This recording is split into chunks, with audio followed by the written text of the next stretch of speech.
Êxodo capítulo 20, dando sequência à nossa série de mensagens, os 10 mandamentos. Estamos com as mensagens atualizadas no Spotify. Você que nos visita na saída pode pegar orientações aí com os irmãos da recepção, tá bom? Além do nosso canal do YouTube, que ainda está atualizando, mas os sermões anteriores estão lá. Então, Êxodo capítulo 20, eu vou ler o verso 1, 2 e o verso 15. Diz o seguinte, a palavra de Deus. Então Deus falou todas essas palavras. Eu sou o Senhor, seu Deus, que o tirei da terra do Egito, da casa da servidão. Não furte. Amém. Podem assentar.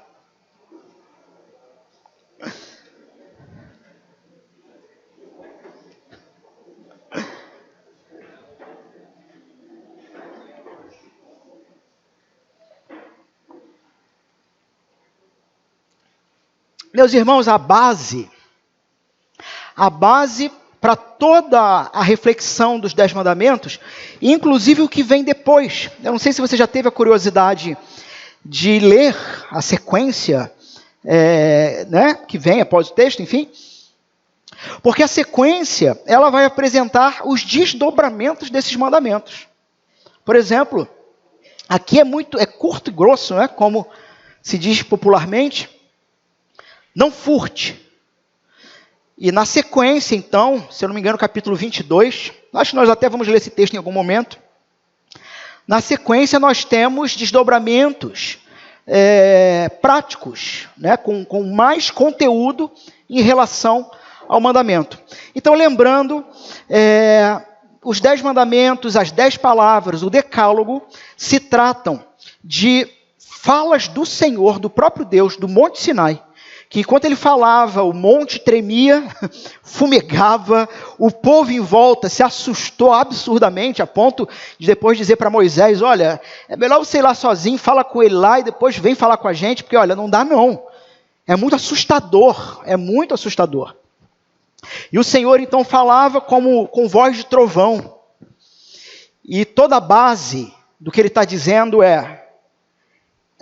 eu sou o Senhor, seu Deus, que te tirei do Egito. Ou seja, eu te libertei da escravidão.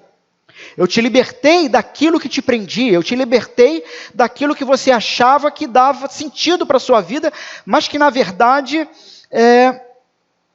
me lembrei agora de uma frase, talvez os mais novos não vão saber nem quem seja, um sujeito antigo no mundo gospel, chamado de J. Alpiste. Esse é da antiga, né? Isso revela idade. Inclusive, falando em idade, estou aqui, dobrei o cabo da Boa Esperança dos 40 e agora as vistas começam a fraquejar. Então, revela a idade. Então, apesar de ser DJ, rapper, essa coisa, mas até que tinha umas letras interessantes.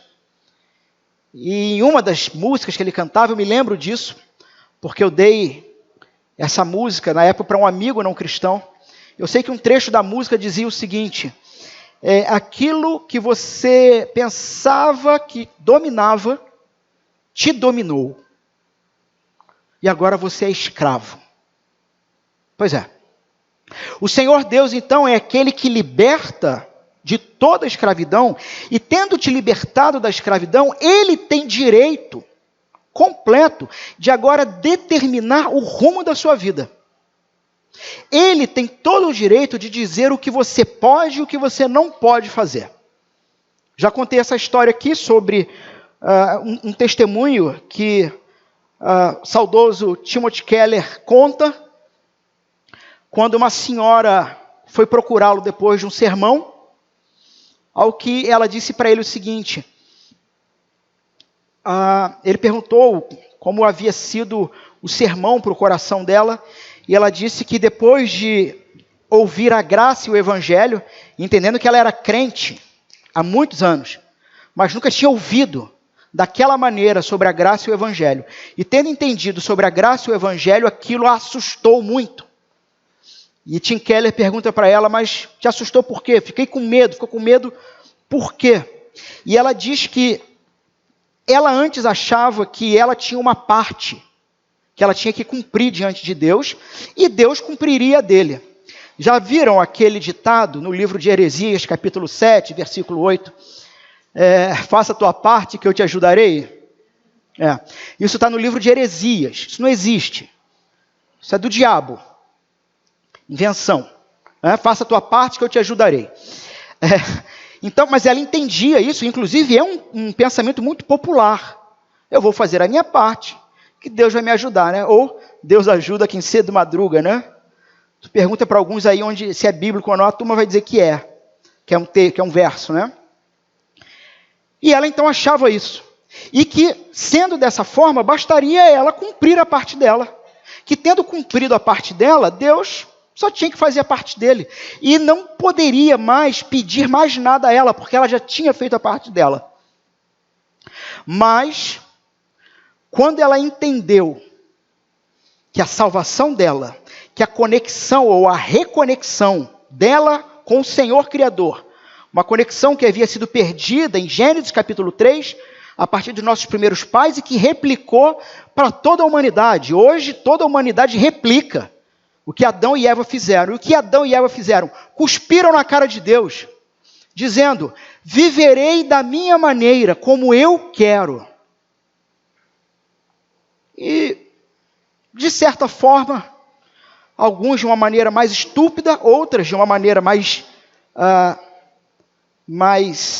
moderada, sutil, mas isso é a humanidade, desconectada de Deus.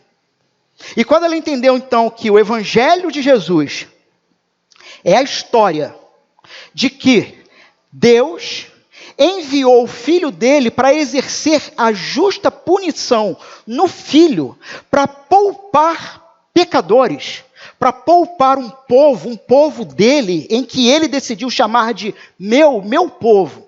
Quando ela entendeu que a salvação dela e que a fé dela não estava atrelada a nenhuma parte do que ela poderia fazer, mas em que Deus fez absolutamente tudo, tudo. E se ele então fez absolutamente tudo, morrendo como um sacrifício auto-oferecido por ele mesmo em nosso lugar, e agradando o Pai com esse sacrifício, podendo perdoar pecados, ele é ressuscitado pelo Pai 3 dias depois, e agora se encontra à destra de Deus Pai. E diante disso tudo, então, a realidade de que nós não temos nenhuma participação na nossa salvação, mas que tudo, absolutamente tudo é do Senhor. Essa senhora disse para o Tim Keller o seguinte: quando eu achava que eu tinha uma parte nisso, eu me achava no direito de negar coisas para Deus. Porque se eu já fiz a minha parte, agora que Ele faça a dele. Mas se foi Ele quem fez tudo, Ele tem todo o direito de me exigir tudo. Ele tem todo o direito de modificar toda a minha vida. Ele tem todo o direito de dizer o que eu posso e o que eu não posso fazer. Porque Ele me resgatou da morte. Portanto, a minha vida agora é dele. Então esse é o Senhor que está se apresentando aqui. Sou o Senhor que te tirei da terra de Faraó, da terra da escravidão. Meus irmãos, é muito interessante que quando a gente olha para os 10 mandamentos, até o 4º, 5º mandamento, eu não sei se você teve isso, tá? Se você experimentou isso. Mas até o 4º, 5º mandamento, a gente sim tem a tendência de olhar para o texto e se colocar ali. Esse texto é para mim. Não tenha... Vamos ver se a igreja está ficando boa em guardar os 10 mandamentos? Primeiro mandamento, meus irmãos. Eu ouvi assim um negócio assim, eu acho que um completou o que o outro foi falando. Vamos numa só voz, juntos. 1, 2, 3. Segundo mandamento. Terceiro mandamento. Hã? Não entendi ainda. Irmãos, eu não entendi. Todos juntos agora. Uma só voz. 1, 2, 3 e...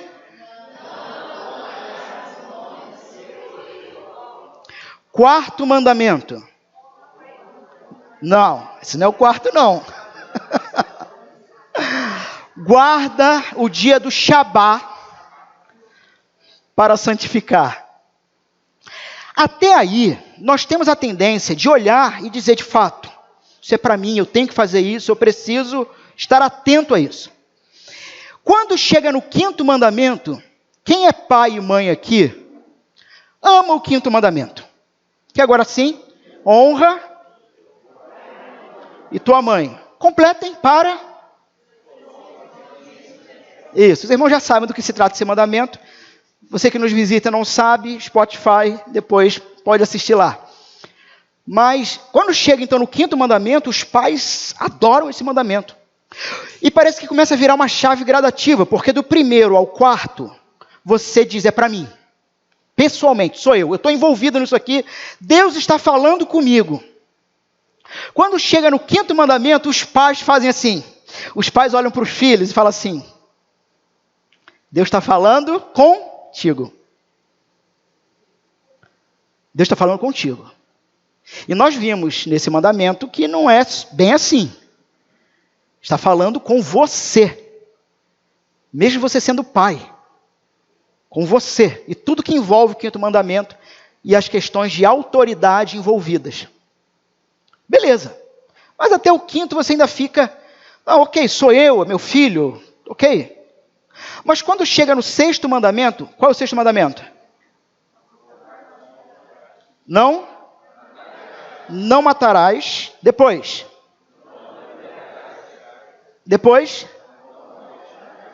Não furtarás.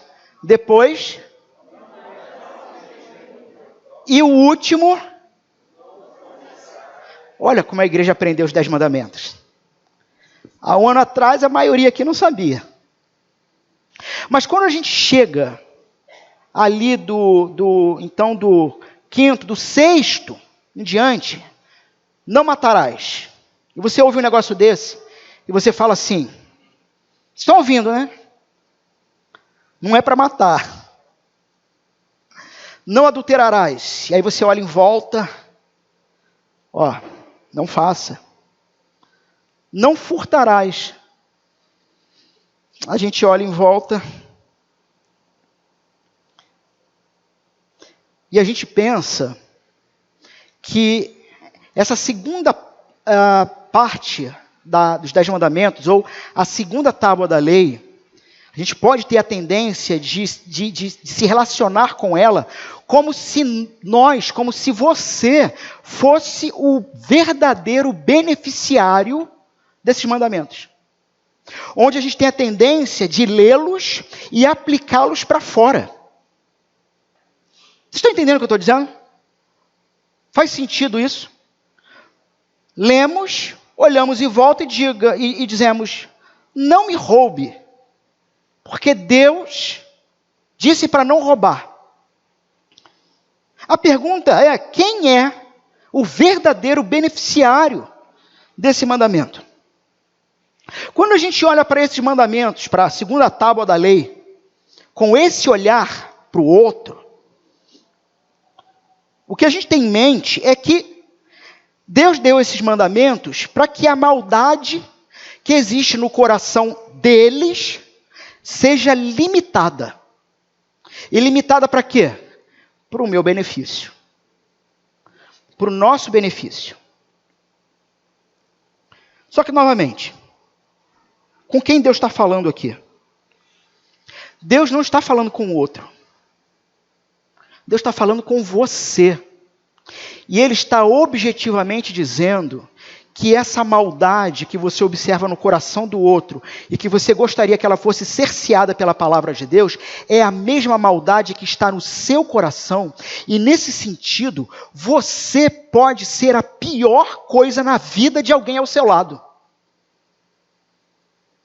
Por isso, a segunda tábua da lei, que ela apresenta agora um relacionamento horizontal, ou seja, primeira tábua da lei vertical, é nós e Deus.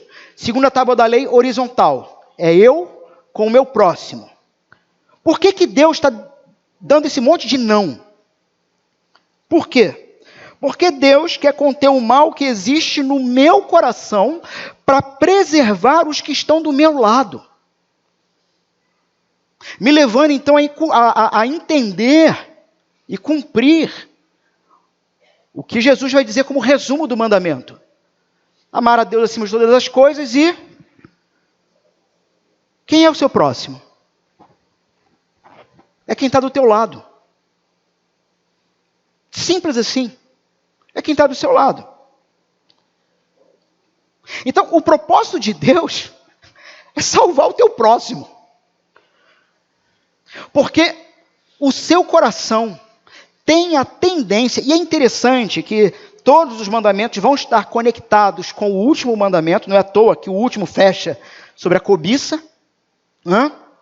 Porque o grande ponto, e eu já venho falando isso aqui em outros momentos, que o grande problema humano não está no pecado objetivamente praticado.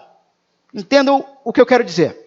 O grande problema não está no sujeito que chegou lá e roubou o que é do outro, ou matou o outro, ou adulterou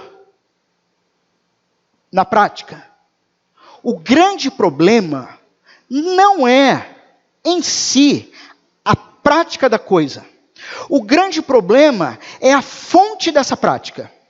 A boca fala do que o coração está cheio. Hoje a gente poderia dizer que o dedo tecla do que o coração está cheio. Qual é a ideia desse verso? Qual é a ideia disso aqui? A ideia, e lembra quando Jesus vai dizer o seguinte: o que contamina não é o que entra, é o quê? É o que sai. Qual é o ponto? O ponto é que a fonte de todas as nossas ações, decisões, é o coração.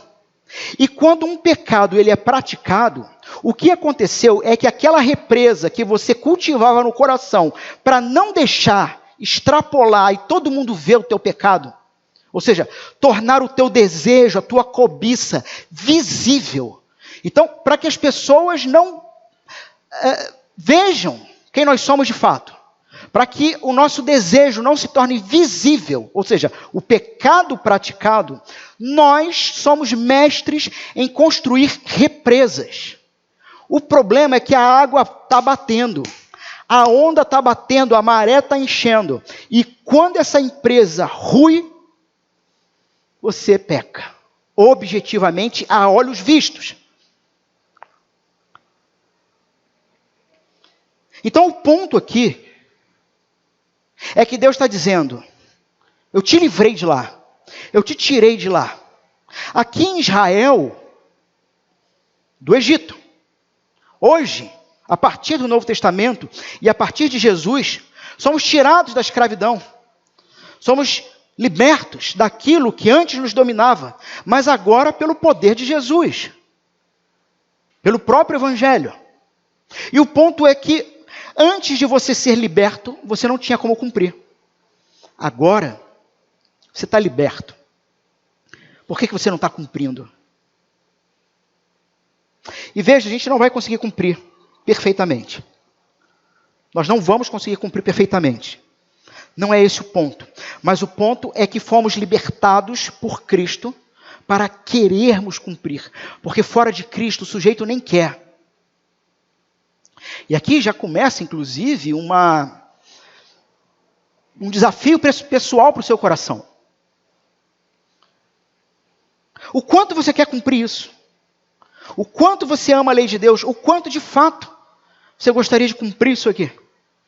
Porque se você não tem a menor vontade, você realmente precisa se arrepender dos seus pecados antes que seja tarde demais. e a morte venha, e você encontre a morte eterna.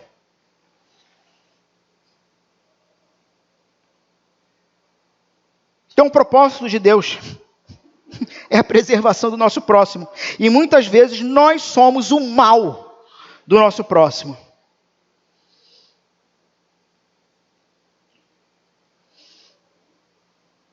Um autor chamado A.W. Pink, ele vai dizer o seguinte, que a raiz do qual o roubo procede é o descontentamento. Eu não estou contente. Eu não estou satisfeito. Eu não estou satisfeito nem no Senhor, e eu não estou satisfeito naquilo que Ele me dá.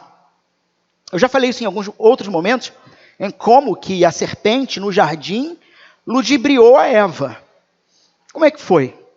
A serpente usa de narrativa, ela é boa de narrativa. Usa de narrativa. Qual é a narrativa? A narrativa é o seguinte, qual era a realidade? Deus tinha dado 99 árvores para Adão e Eva. Como? Usufruam. É de vocês. Usufruam, deleitem-se naquilo que eu dei. 99 árvores. E o que a serpente sopra? Ele não te deu tudo. Ele não te deu uma. E a partir da serpente, a partir de Gênesis 3, a humanidade ela replica uma construção de vida agora pela falta, onde nós nunca estamos satisfeitos, sempre falta. Sempre falta. Nós não somos gratos a Deus e vivemos contentes, em contentamento com as 99. Mas estamos sempre reclamando porque falta algo. E a W. Pink então vai dizer que a raiz do roubo vai proceder dessa falta. Desse descontentamento com a porção com que Deus tem concedido. E disto, uma cobiça que nós vamos retendo no coração até que essa cobiça, até que a represa estoura e o pecado é consumado. João Calvino ele vai dizer o seguinte, essa lei é ordenada para os nossos corações, tanto quanto para as nossas mãos. Ou seja, novamente, a gente vem martelando isso nos 10 mandamentos. Quando você pensa que você está seguro em um dos mandamentos, dizendo, nisto eu estou seguro, este mandamento não é para mim, aqui eu estaria salvo, vem a palavra do próprio Senhor com uma tesoura, corta. Porque o objetivo da lei de Deus, o objetivo dos 10 mandamentos, nunca foi salvar ninguém. O apóstolo Paulo vai dizer isso. Nunca foi salvar ninguém.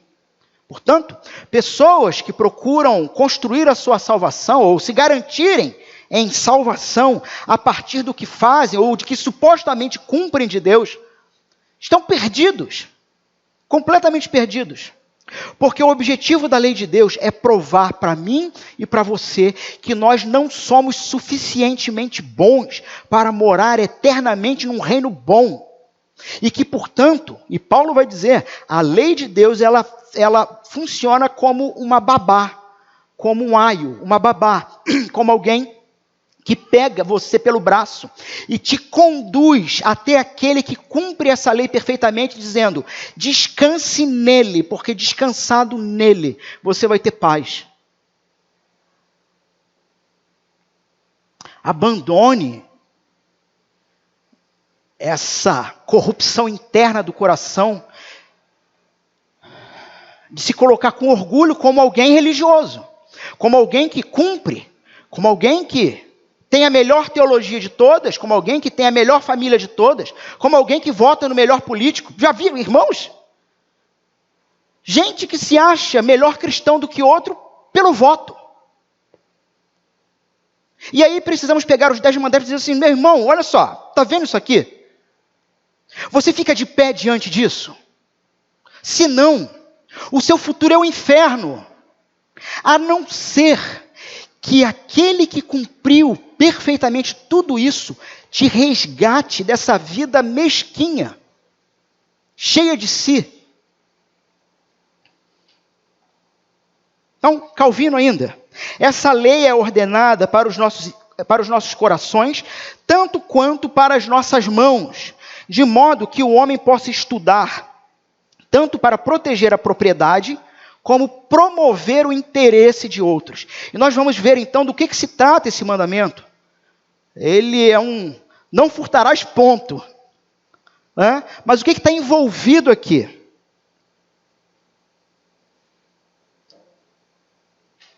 Um fato impressionante, meus irmãos, é que o primeiro pecado cometido pela raça humana envolveu furto. Furto. Eva roubou, furtou, tirou sem permissão. E isso se trata do termo hebraico para o furto. É tomar sem a permissão. No caso ali, o fruto proibido. E olha também que interessante, que o primeiro pecado registrado contra Israel, quando eles entram na terra de Canaã, também foi furto. Com a história de Acã, que roubou um espólio de guerra. E o primeiro pecado que contamina a igreja cristã primitiva foi o roubo. Ananias e Safira vão tentar ludibriar, e Pedro vai dizer: vocês estão querendo enganar a Deus, vocês estão querendo roubar do Espírito. E um outro ponto interessante também, vemos então essa sequência de acontecimentos, Antigo e Novo Testamento, e todos os autores e comentaristas bíblicos, eles vão dizer e vão apontar para isso. Eu nem ia falar isso, mas depois que eu comecei a ver que todo mundo está falando isso, eu falei, bom, é isso. Os autores vão falar sobre como frequentemente esse é o primeiro pecado cometido externamente por criança. É o primeiro pecado que uma criança pratica. Sim, ela não tem ainda toda a consciência do erro e da falta sobre isso, por isso a necessidade da orientação dos pais, mas é um fato e uma realidade de que, e aqui, irmãos, não é que é uma regra, mas é um caso comum, nós vemos isso. Crianças que cobiçam a bolinha de gude, o carrinho, aquele acessório de boneca. Pergunto a você, você já roubou? Eu já.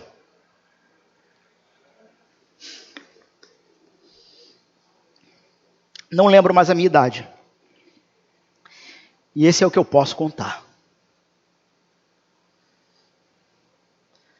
Mas eu carreguei durante muitos anos, uma culpa. Porque um amiguinho um dia apareceu com uma bolinha de gude de metal. Negócio lindo, parecia uma pérola. Não era bilha, não, não era bilha, não. Que ela não era metal, ela tinha... Eu cobicei. E eu botei aquilo no bolso, sem ele ver, e fui para casa. E com todo cuidado, para que ninguém lá em casa visse e descobrisse. Olha como criança sabe. Sabe. E hoje eu tento puxar pela memória, eu não tenho a menor ideia de que fim levou aquela bolinha. Gostaria de ter devolvido, não devolvi. Não sei que fim levou aquilo. Mas eu lembro durante quanto tempo eu carreguei isso. Eu roubei. Um dos comentaristas bíblicos vão contar a história do filho dele, não sei se foi Kevin Jeong, não lembro se foi ele. Bom, mas ele vai falar sobre o filho dele, que eles estavam, parece que numa locadora, algo assim, ou era uma loja de discos, e ele ia lá e mostrava para o pai e tal, aí o pai... E numa dessa o garoto saiu, a família saiu, o garoto ficou na loja, e o garoto saiu com o disco na mão. Não foi nem intencional nesse caso. E quando o pai viu, já no caminho de casa, é que o menino foi se ligar assim, não foi, ele diz que não foi intencional, mas o garoto ficou desesperado, e eles voltaram para entregar, e ele falou, entregou, devolveu. E ele diz que durante alguns dias o menino não podia ouvir uma sirene de polícia, que achavam que estavam indo buscar ele. Irmãos, isso eu estou falando ainda de algo objetivo, de fato, consumado. Nós vamos ver que existem outras formas de roubo e de furto. Na legislação, inclusive, há diferença entre roubo e furto, mas a palavra, o termo aqui no hebraico, ele é muito amplo. Em alguns momentos, o próprio termo ele é traduzido como sequestro. O próprio termo, ele é amplo. Então, ele engloba tudo o que imaginamos em relação a roubo e furto. Porque na legislação existe uma diferença aí. Você já fez isso? Algo assim? Uma bala. Quem rouba é o quê? Não entendi? Ladrão. Se você roubou, você é o quê? É justo um ladrão viver eternamente num reino de justiça? Não. Precisamos de um rei que nos substitua. Precisamos de um rei que compre a nossa dívida. Como diria o outro, precisamos de um rei que compre o nosso barulho, que salde nossa dívida e que diga, entre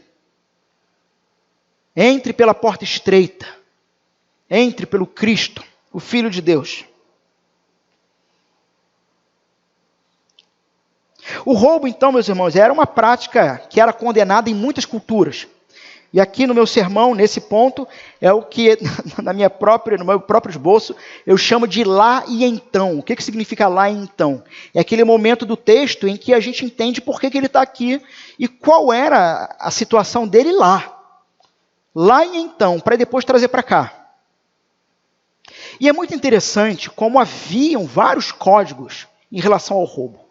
Só que o grande detalhe desse mandamento é exatamente a maneira como eu li para vocês. Não furte. Ponto. Pode sentar. Sabe? É o ponto. Por que o ponto? Porque, de maneira geral, haviam muitas culturas na época em que, sim, o furto, o roubo, ele era punido. Mas a punição variava de acordo com quem tinha sido roubado. Se você roubasse o templo pagão, tá? Não no meio de Israel, dos povos pagãos. Se você roubasse o templo ou o palácio, ou seja, o rei, a penalidade era muito maior. Agora, se você roubasse um indigente, não dava em nada. E se você roubasse algum outro, aí tinha ali as suas penalidades. E o grande diferencial da palavra de Deus aqui é o ponto. Por quê? Ele está igualando todos. Todos. Não roube e ponto. E depois ele vai desenvolver mais como exercer a justiça. Bom, meus irmãos, então o que Deus está protegendo? Sempre que a gente olha para os 10 mandamentos e que a gente vê um não, a gente tem que aprender a ver o texto não somente pelo lado negativo do texto, mas o positivo. O que ele está protegendo? Quando Deus proíbe alguma coisa, ele também está protegendo alguma coisa para o nosso bem. O mandamento anterior, ele falava sobre as garantias da família. Lembram-se disso? Não? Adulterarás. As garantias da família, os pactos e as promessas precisam ser preservados. Esse mandamento aqui, meus irmãos, ele vai falar sobre terra e propriedades. Ele está protegendo o direito da propriedade. Por quê? Porque se você está saindo do Egito e você está começando a se consolidar como nação e você vai entrar numa terra que Deus vai te dar, o ponto, e nós vamos ver isso aqui, é que aquilo que Deus está te dando é mais como Ele não está te dando e te dando todo o direito para você fazer o que quiser daquilo. Continua sendo dele. Vocês estão entendendo? E quando alguém tira de você, está tirando dele. E quando você tira de alguém, você está primeiro tirando de Deus.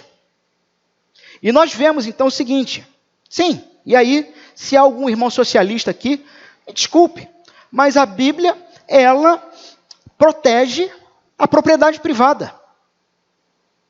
Ela protege isso. Ela incentiva isso.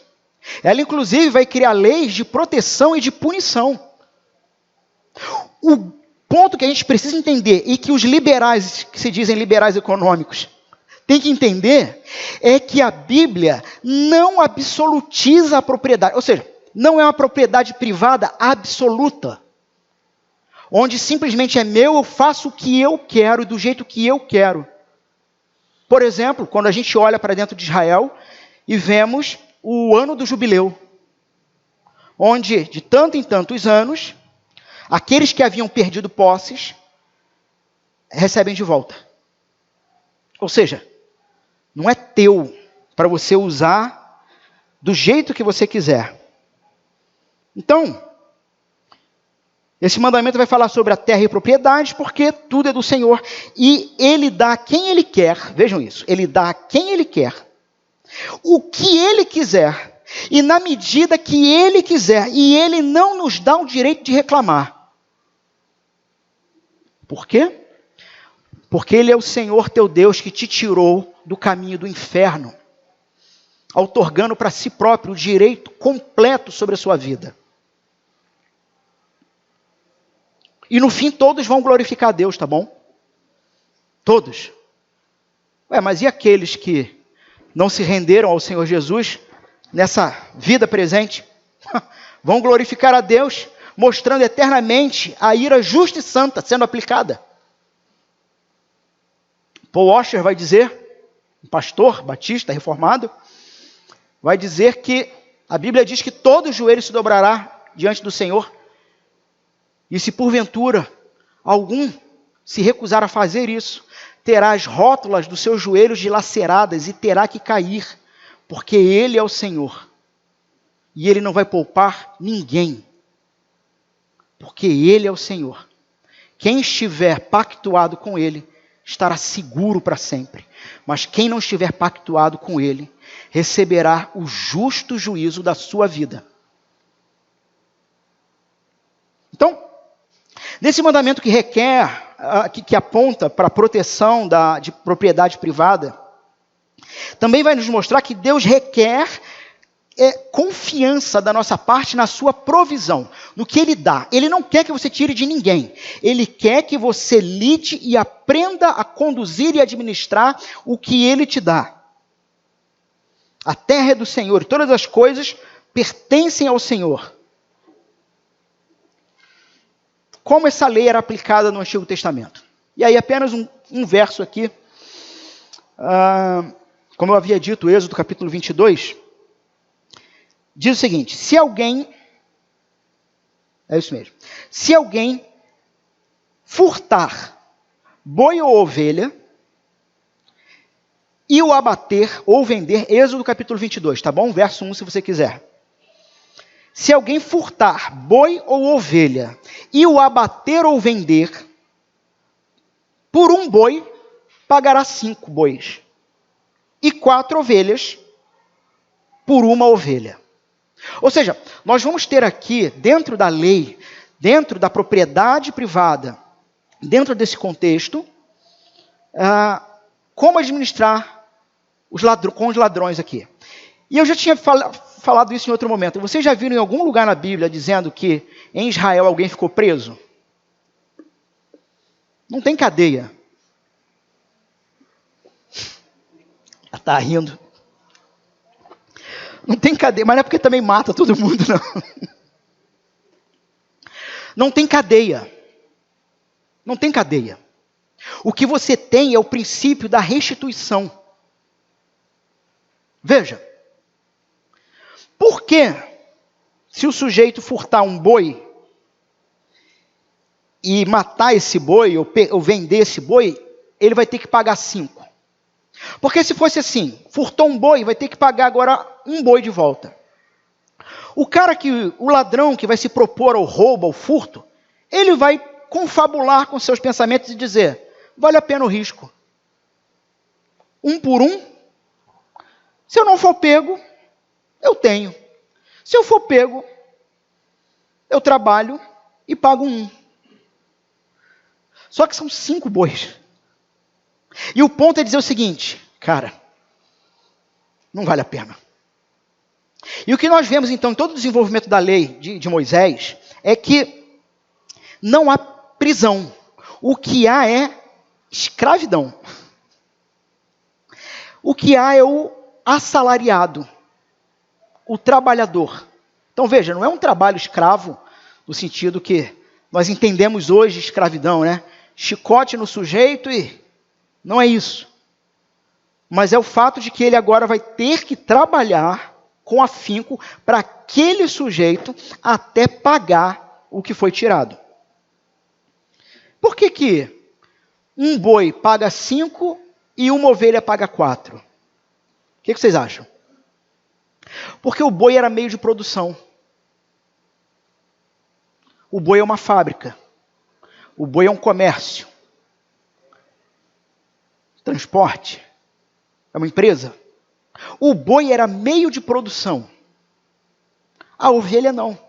Inclusive mais fácil de se reproduzir e tudo mais. Bom, tipos de roubo. Como violamos esse mandamento? O que o 8º mandamento proíbe, então, parece muito simples. Só que, no entanto, a maioria das pessoas não entende o seu significado pleno. Então, a proibição de furtar, ela é abrangente. Veja. A palavra furtar, ela abarca todos os tipos de furto convencional. E agora atenção. Roubo, invasão domiciliar para cometer furto. Assalto, tirar a propriedade de outro, empregando violência ou intimidação. Furto, a apropriação de algo sem permissão e sem devolver. Sequestro, que eu disse que a palavra é usada também assim. Uso de força para apropriar-se de bens em trânsito ou assumir controle de um ônibus, caminhão, avião. Seria uma aplicação hoje. Furto em loja, pegar itens de uma loja durante... Irmãos, eu me lembro. Antigas lojas americanas. Graças a Deus eu nunca fui com meus amigos lá. Porque cada ida nas lojas americanas eles voltavam com borracha, caneta, lápis, lapiseira e por aí vai. Furto em loja, bater carteira. O termo ganaf, que é esse termo no hebraico, abarca também uma ampla gama de furtos exóticos e complexos, como depósito infiel, a apropriação de dinheiro ou outros bens confiados aos nossos cuidados. É a pessoa que deixa um dinheiro confiado a você e você simplesmente não presta mais contas daquilo. Extorsão, por aí vai. Por aí vai. Uma lista aqui parcial, tá? De como as pessoas violam o 8º mandamento. Podem roubar propriedade pública, furtar suprimento de hospital, furtar construção, furtar igreja. O fato, isso Tony Hayek vai falar em um de seus livros, falando sobre esse tema. Ele vai falar sobre um hotel que declarou que no seu primeiro ano de funcionamento teve de repor 38 mil colheres. Porque isto está no coração humano que caminha sorrindo a passos largos para o inferno. Um hotel, no seu primeiro ano de funcionamento, teve que repor 38 mil colheres. 18 mil azulejos. Gente, 355 cafeteiras e 100 Bíblias.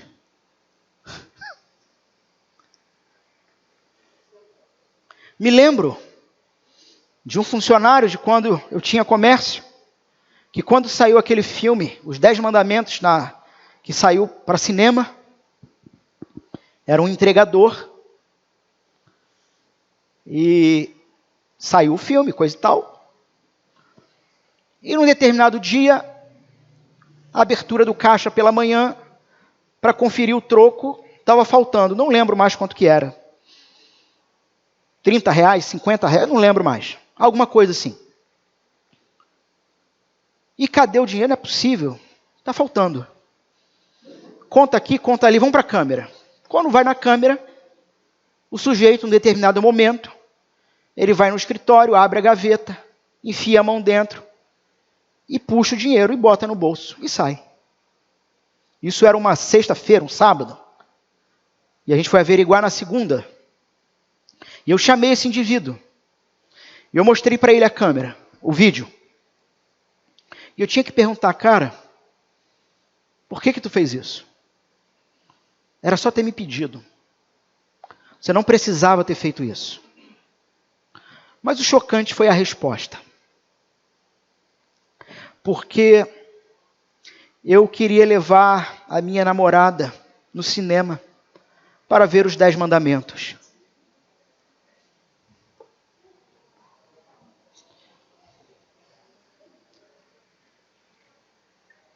Gostou do filme? É bom.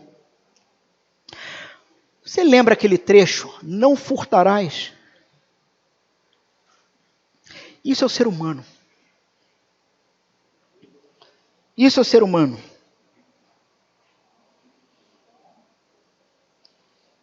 Vou pular algumas citações aqui.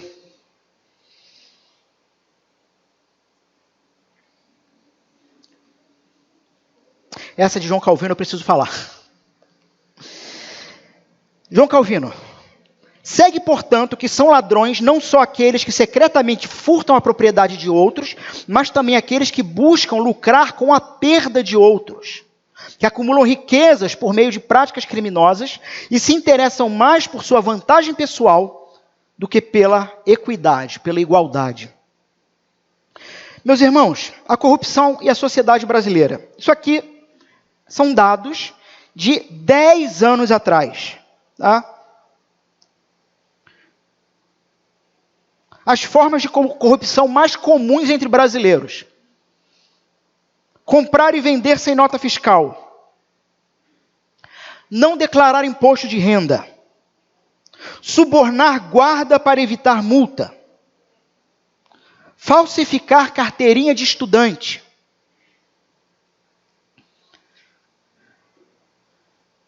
Eu tenho um casal de amigos calvinistas até o talo. Pensa num calvinista roxo. Ele e ela. Antes de conhecerem a fé reformada, eram pastores neopentecostais dentro do segmento G12 e ela caminhava para o apostolado feminino. A gente não crê nem em pastorado feminino, quanto mais apostolado.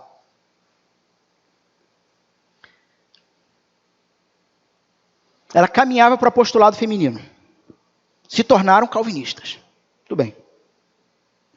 Veio a pandemia. E se recusaram a se vacinar.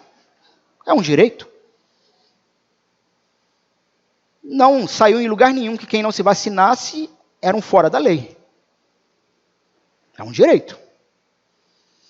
Mas se você vai usar o seu direito, você também tem que receber as consequências.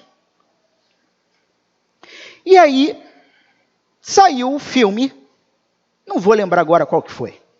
Homem-Aranha, Batman, sei lá. Era um filme da Marvel. Bom, eu acho que era. E eu fiquei sabendo que a turma da igreja deles ia assistir o filme. Falei, cara, mas como que fulano que só pode entrar com a carteira de vacina? Não, eles vão. Tá tudo certo, vai junto. Mas, bom. E aí eu fui descobrir depois que eles realmente entraram no cinema. Só que nunca se vacinaram. Calvinistas roxos. Sem vergonhas. Safados. malandros, com uma doutrina linda, impecável, mas sem nenhum tipo de praticidade. Não servia para nada. Aquela gama de conhecimento. Roubaram, ludibriando, enganando. Dar ou aceitar troco errado. Roubar TV a cabo. Isso é de 2000, é de 10 anos atrás, né, irmãos? Agora o roubo é mais sofisticado. Não é mais TV a cabo. Me lembro de alguém entrando em contato comigo, num certo desespero. Olha, é que me apresentaram um aparelhinho assim, eu nunca nem entendi esse aparelho. Me apresentaram um aparelhinho, e tal, e assim, começou a justificar o aparelhinho, eu sei lá de aparelhinho, que é um aparelhinho no telefone, e eu queria saber se é errado eu usar isso aqui. Meu amigo, qual foi a última vez em que você parou dentro de casa para ler a Bíblia com a tua família? Eu não. Qual foi a última vez que você leu a Bíblia? Não leio. Qual foi a última vez que você se colocou honestamente em culto ao Senhor? Não. Quando eu vou na igreja. Mas em casa, na vida. Aquilo que você faz precisa refletir a glória de Deus. Qual foi a última vez que isso estava claro para você? Não, isso não é claro para mim. Meu irmão, então pouco importa se você vai botar aparelhinho ou não vai botar em casa, você está indo para o inferno. Bota todos os aparelhinhos do mundo. Ou não bota, na verdade, né? Não bota, porque vai continuar caminhando para a perdição.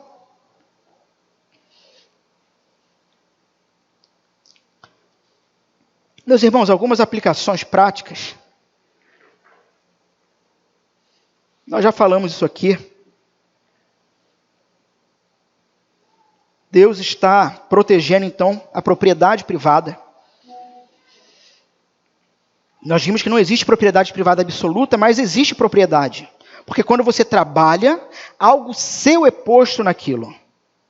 Sua conquista, seus bens, são o resultado material daquilo que você investiu vida.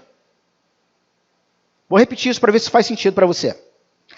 Aquilo que você conquista com o suor do seu rosto é o resultado material, visível, de energia vital gasta. Deixa eu dar um exemplo. Lembram-se do jovem rico? O que Jesus disse para o jovem rico? Depois de indagar várias coisas, e o jovem rico dizia, não, eu cumpro tudo isso. Ele falou, então tá bom. Jesus deixa isso para o final. Jesus é bom nessas construções, nessas destruições narrativas falsas. Então tá bom. Então só te falta uma coisa. Talvez eu veja o jovem rico puxando o caderninho e a caneta, vamos lá, o que falta? Porque agora eu vou cumprir. Eu vou cumprir. Veja que o texto diz que era um jovem muito rico. E a pergunta dele, o que eu faço para herdar o reino? O cara já era rico e ainda queria herdar mais.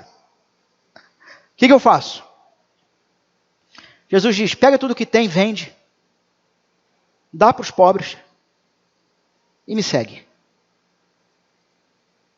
Por que isso era tão difícil para ele? Porque dentro da cultura de Israel, tudo que você tem é a tua vida. É o que te define. Quando Jesus diz, pega tudo que tem, vende, dá, larga e vem comigo, o que Jesus está dizendo é o seguinte, para de tentar definir a sua vida a partir do que você construiu até aqui. Abandona, abre mão disso tudo e começa a ser reconstruído por mim, andando comigo. E esse era o peso que implicava ali. Por que era muito pesado para ele? Porque vender não era a ganância da riqueza. É porque bens significava resultado da vida. É o que me define. Da mesma forma, a gente olha para o filho pródigo, quando fala para o pai, me dá a minha parte de herança que me cabe. O que o filho pródigo está dizendo é o seguinte: você para mim já está morto há muito tempo, por isso eu quero em vida usufruir a tua vida. Ele está desejando a morte. Quando ele diz, me dá a parte que me cabe, o que ele está dizendo é o seguinte: você para mim já está morto.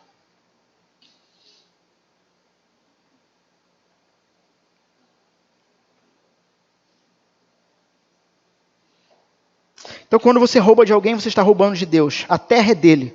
Tudo que usamos é emprestado dele.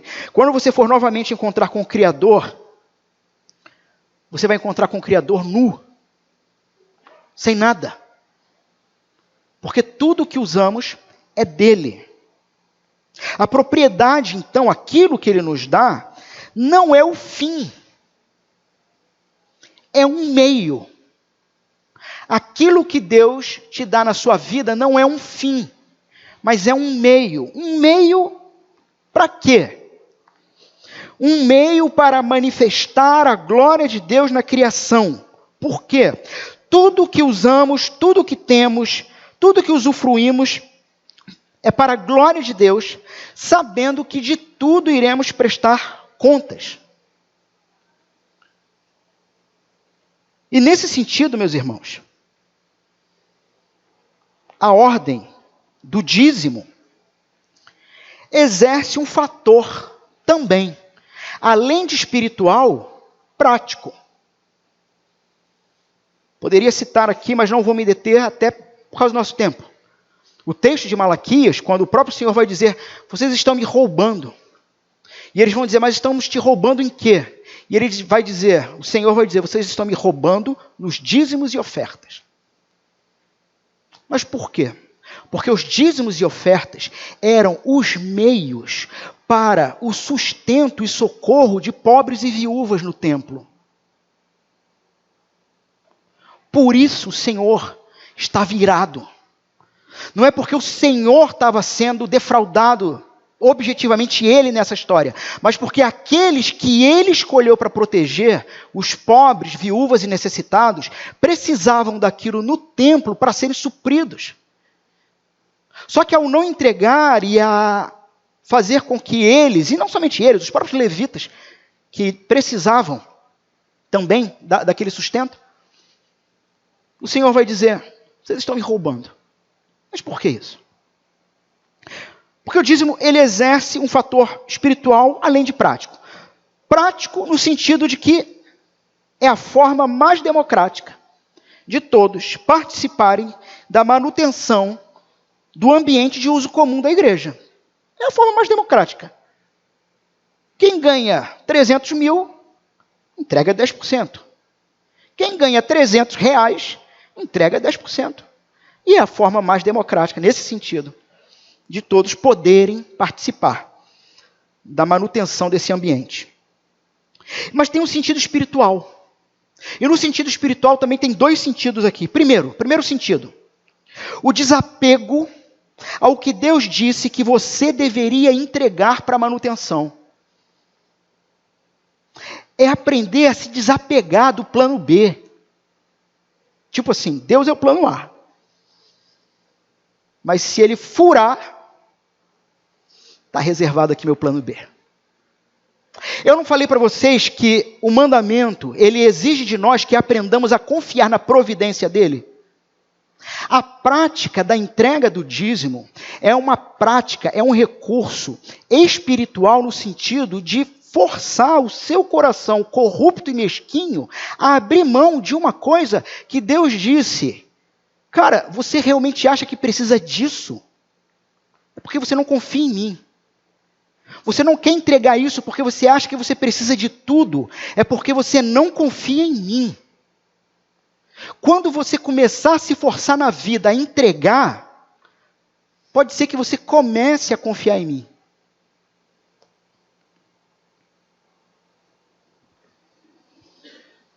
Me lembro de alguém falar comigo, pastor, estou com uma dificuldade, não poderei entregar meu dízimo nos próximos 2, 3 meses. Meu irmão, quanto é o seu dízimo? R$80. Qual é a sua dívida? R$ 1.500. Falei, meu irmão, se você poupar esses R$ 80, você vai pagar a sua dívida. Percebe como não faz o menor sentido isso? Percebe que no fim das contas você está planejando confiar em você mesmo para tentar resolver o teu problema.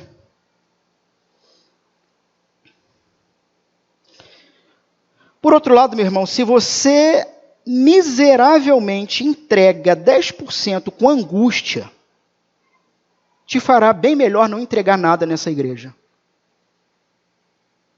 Se há angústia, se há peso, não entregue nada. Estará deixando maldição nos cofres.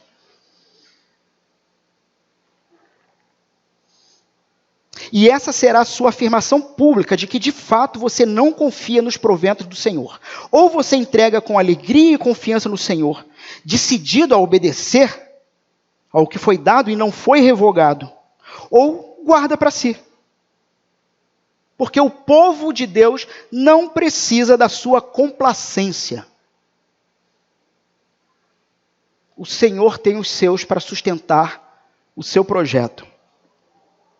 Segundo uso espiritual é aprender o uso sábio dos 90% que ficaram.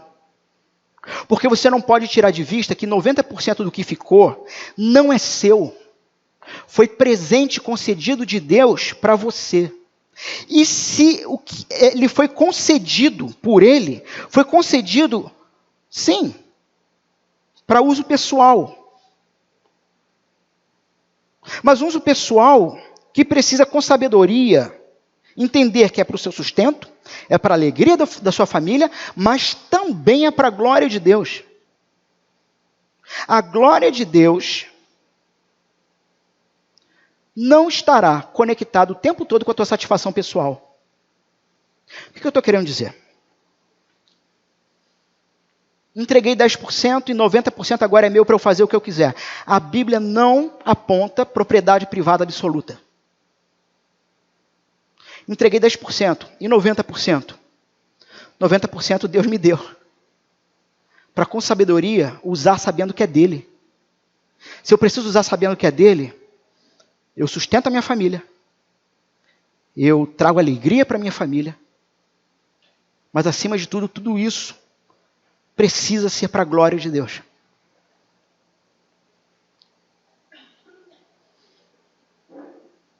Para fecharmos, Deuteronômio capítulo 24, verso 14.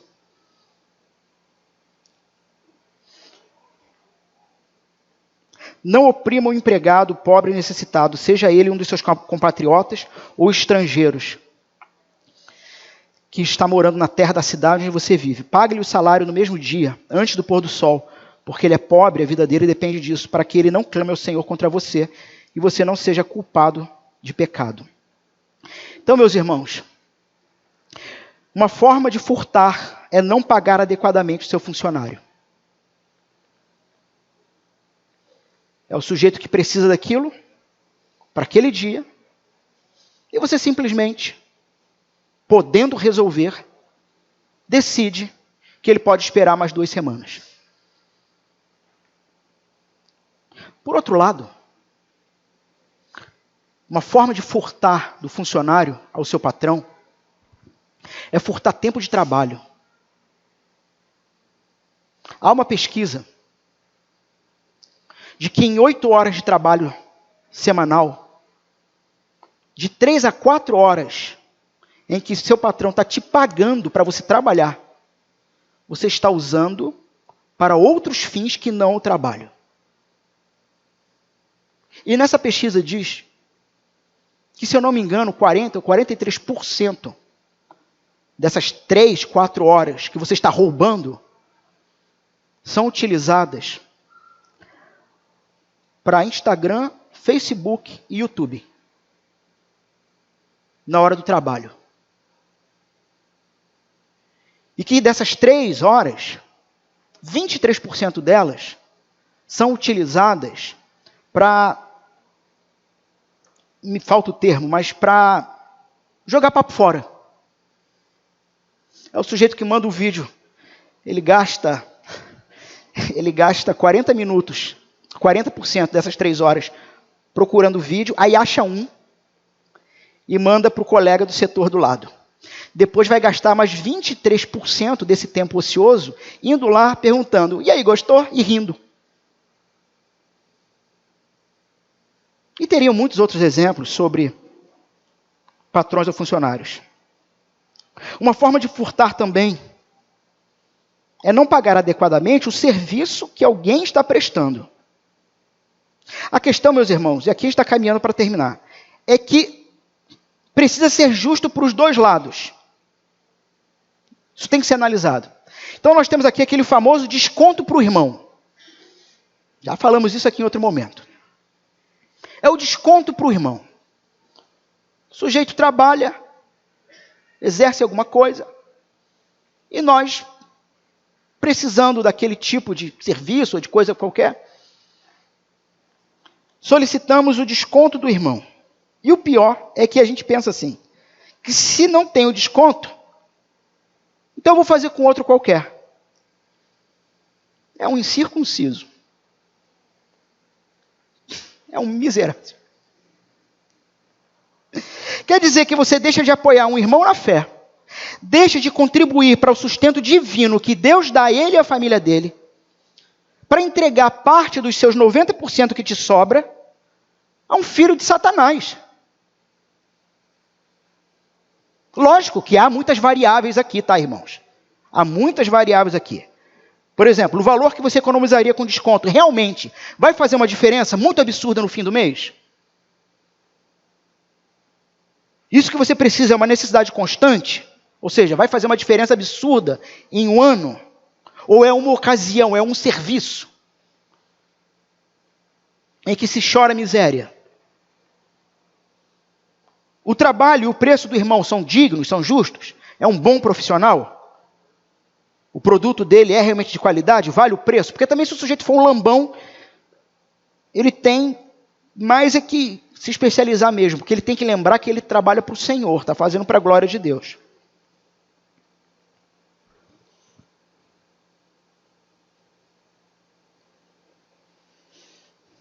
Qual é o remédio então para tudo isso?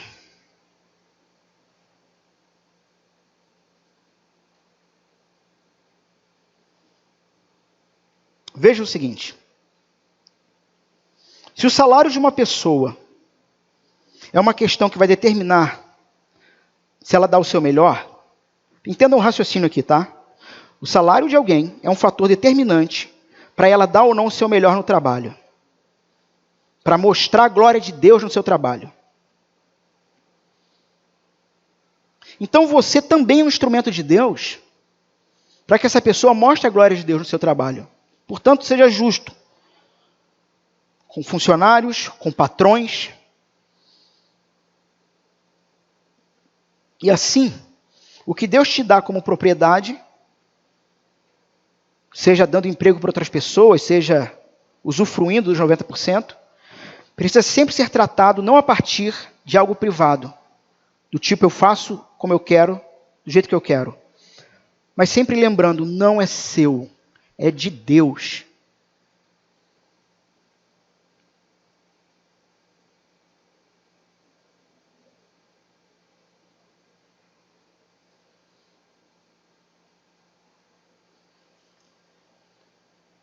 Qual é o contrário de não furtarás? Efésios 4, 28.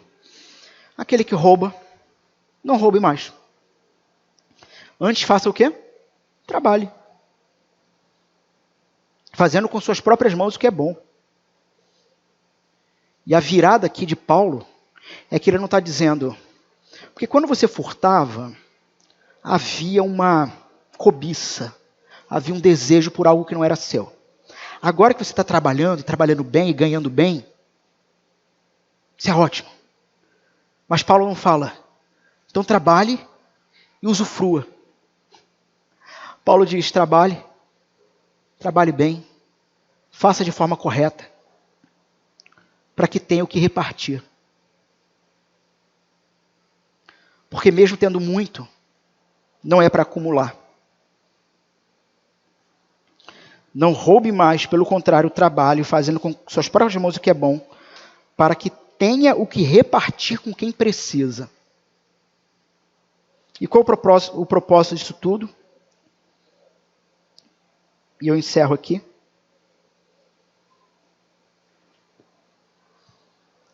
Aprender em Deus e no mandamento a ser livre da ganância, para agir com generosidade,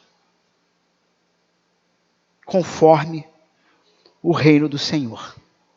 Amém?